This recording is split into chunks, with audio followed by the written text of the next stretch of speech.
Ang buhanggot dirambah eti bata pahambur beli la acara pamaring eti la channel YouTube ya kabe lahi duhumba.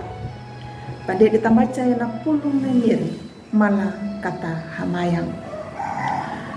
Miri buhang manya pembaca dan parong ya na pulung na makapipi kama laluri kama pelaku manuya na mahamu. Amin.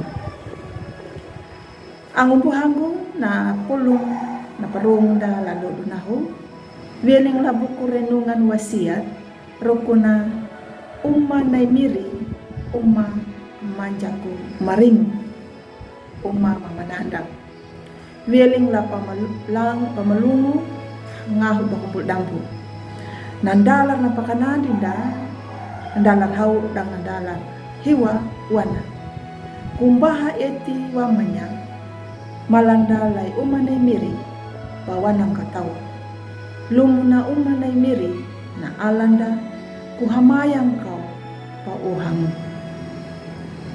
ang buhanggo latam na miriyehu karito laku la umanay miri tambah eti kana du de di bayan bata hamayang le miri tetapi tapahambur duanya na angda atau nama parhaya lemiri ang buhang bulatan memiriyaw karito ipamanang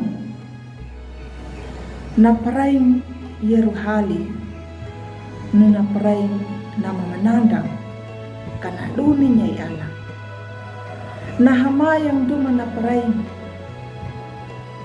wieling nakabunggol ipamalang di hamaya jua ananya tapi na usaha papalaku ya na maham nduma na paraing ya batu nanu na paraing ya ruhali ya na dan jadi a paraing na maham jadi nanya paraing na mancanjar weria kana dum dan apalaku ayah na pulung na miri ang buhang gulatan ni mirihang karito na kareja na uma na miri kana du uma pangia na kabunggur panahamayang lay ala dang panapahambur dang ang di tau na maparahaya ya batu na nula uma na miri ni manya na pahanggang ni manya na irihati dang napamuhong ya katanu na maninya la kareja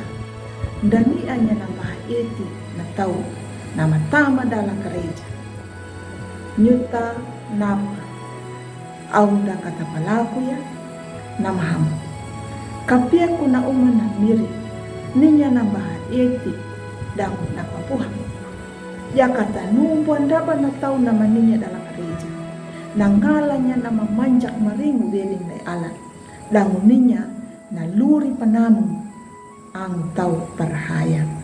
Amin. Malakat hamaya. Miri kapipi ari kama panamu ang ama palaku yan napagukom. Amin.